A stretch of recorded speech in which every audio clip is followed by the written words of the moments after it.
Hello दोस्तों, कैसे हैं आप सब। उम्मीद करता हूँ बढ़िया होंगे।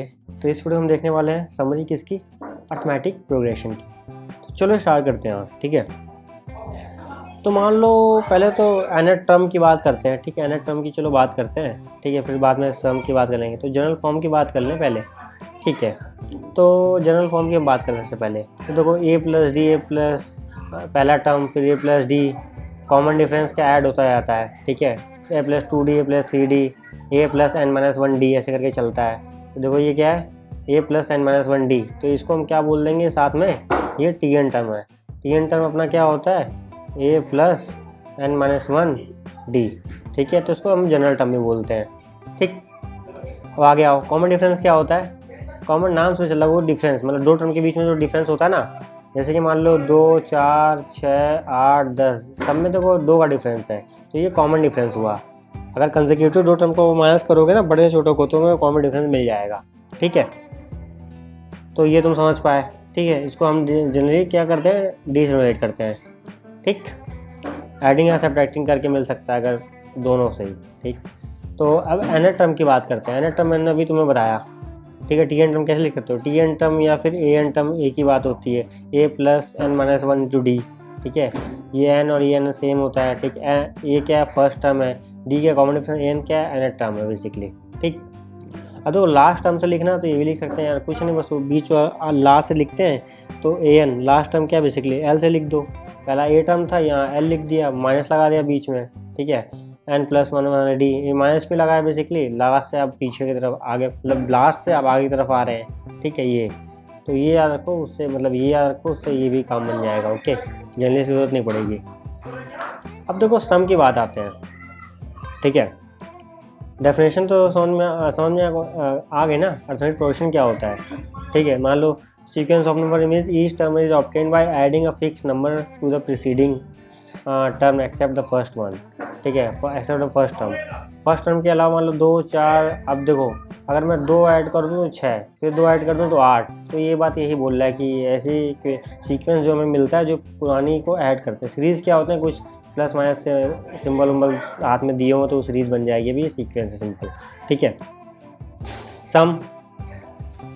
सम निकालने वाले ये क्वेश्चन हमेशा मतलब आएगा ही आएगा। ठीक है, तो सम निकालने का फॉर्मूला क्या होता है। ठीक है, तो ये रहा हमारा फॉर्मूला लिखा है। ठीक है, S N equal to N by 2 A plus A N, ये भी होता है। ठीक, साथ में क्या होता है, ए प्लस एल लिख दो यहाँ पे, तभी कोई दिक्कत नहीं। लास्ट टर्म ये फर्स्ट टर्म, ये लास्ट टर्म, ये भी फर्स्ट टर्म लास्ट टर्म को डोनेट कर रहा है। ठीक है, एनएट टर्म मतलब जहाँ तक जा रहा है लास्ट टर्म। ठीक है, अगर मान लो कोई बोल दे कि मुझे सिर्फ 10वें टर्म तो निकालना है, तो एन की वैल्यू यहाँ पे क्या हो जाएगी, एन की वैल्यू 10 ले लेंगे सिर्फ हम। ठीक ना, तो वहाँ टर्म निकाल सकते हैं। मान लो 25 टर्म है पूरी सीरीज में, तो हमें 10वें टर्म निकालना, 10वें तक निकाल सकते हैं। ये भी थोड़ी ना हम लास्ट टर्म निकालें। ठीक है, तो उसके साथ चेंज कर लेना। दूसरा हम लोग क्या था, N by 2 2a plus N minus 1d। ठीक, तो एन क्या common difference, total number of term ये होता है। ठीक है, तो इसमें तुम फॉर्मूला डालोगे उसमें सम दे देगा सिंपल। ठीक, फर्स्ट पॉजिटिव इंटीजर बेसिकली किसका, ये सम है basically N N plus 1 by 2। ठीक है, इसी में अगर मैं डाल दूं, क्या डाल दूं क्वेश्चन में, तो 1, 2 प्लस 3 एन तक दिया हो। फर्स्ट टर्म क्या है, a1 है, l क्या है, लास्ट टर्म क्या है, n है, तो वो हमने पुट कर दिया। ये मैं सम का फॉर्मूला मिल गया बेसिकली। ठीक, अर्थमेटिक मीन क्या होता है, मतलब 3 टर्म है एपी में है, तो b को हम क्या लिख सकते हैं, a प्लस c बाई 2 लिख सकते हैं। ठीक है, अर्थमेटिक मीन सिंपल वही निकालते हैं ना, एवरेज। तो ऐसे ही करते हैं। तो आई होप तुम्हें क्लियर होगा। ठीक है, ये हो गया, ये हो गया, ये हो गया। तो एक बार फॉर्मूले भी देख लेते हैं क्या क्या है। जैसे 3, 5, 7, 9 ये क्या एपी में है, ये भी एपी में है। माइनस वाला टर्म देख के मैंने अभी बताया, जैसे ये भी क्या एपी में है। ठीक है, देखो यहाँ पे 4 इंटू 2 कर सकते हैं, 2 बाहर आएगा, 2 रूट 2 आ जाएगा।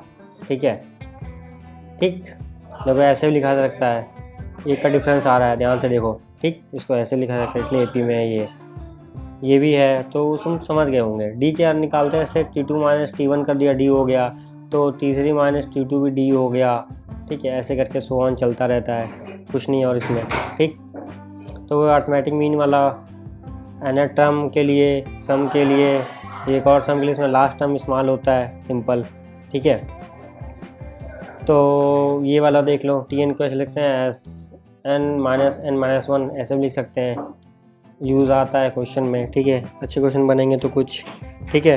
अगर मान लो तुम्हें 3 नंबर बोला जाए कि ए लेने के लिए, तो तुम्हें a-d a+d लेते हो, उससे तुम्हारे क्वेश्चन आराम सॉल्व होते हैं, ओके।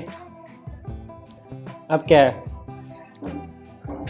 अगर मान लो 3-4 टर्म बोला है, ठीक है, तब कैसे लोगे, 1+4 टर्म लोगे तो a-3d लोगे, ad लोगे, फिर ऐसे करके ले लो, ठीक है। चीज़ें आसान हो जाती हैं, ठीक है। 5th टर्म तो ऐसे ले लेना भाई, मतलब इतनी ज़रूरत नहीं पड़ती, कभी ज़रूरत पड़ेगी तो दिमाग लगा लेना ना थोड़ा सा, सिंपल, ठीक। तो मतलब इतने से काम चल रहा है जनरली। उसके बाद तुम्हें बिल्ड करके ये तुम थोड़ा दिमाग लगाओ तो दोनों बना लोगे अपने आप, कोई दिक्कत नहीं आएगी तुम्हें, ठीक है। देखो ऐसे 5th टर्म बनाना तो a+2d कर दिया, इधर भी माइनस कर दिया, इस साइड माइनस कर दिया, इधर प्लस कर दिया, बन गया, ठीक है। बीच वाला टर्म हटा दिया तो ये तुम्हें 4 टर्म बन गया, ऐसे करके सिंपल, और साथ में 3d आएगा वो, ठीक है। तो ऐसे कर सकते हो, सम को तुम ऐसे लिख सकते हो ना, a+ है ऐसे करके लिख सकते हैं, ठीक है। जो कि हमने देखा ही यार, कुछ मतलब नया नहीं है, वही पुराना था, उसको ऐसे करके लिखा है बेसिकली, और कुछ नहीं, ठीक। तो इसमें मतलब ऐसा कुछ नहीं है जो तो मैंने अभी बताया नहीं, उसको बस रीअरेंजमेंट कर दिया ऐसे ऐसे करके, मतलब अलग अलग तरीके से, तो क्वेश्चन के हिसाब से, ठीक, बिना प्रैक्टिस के नहीं आता, ओके। ये सब जैसे अगर कुछ क्वेश्चन फंसा तो, ओके। तो जैसे कि मान लो क्वाड्रेटिक बना दी, चलो इसको बताया, जैसे कि क्वेश्चन है तो सम के लिख दिया, ठीक है। अब हमने क्या किया, हम अंदर घुस गए इसके, ठीक है, ये दोनों मल्टीप्लाई कर दिया, ये आ गया, फिर क्या किया हम और अंदर घुस गए इसके, ठीक है, n² आ गया साथ में, ठीक है। तो देखो ये किसमें बन गई है, n में क्वाड्रेटिक इक्वेशन बन गई है, तो इसका कोएफिशिएंट क्या होगा, मान लो n² का d/2, ठीक है। इसके साथ n का क्या होगा कोएफिशिएंट, तो a - a/2, सिंपल, ठीक। तो मिलते हैं अगले वीडियो में। जय हिंद, जय भारत।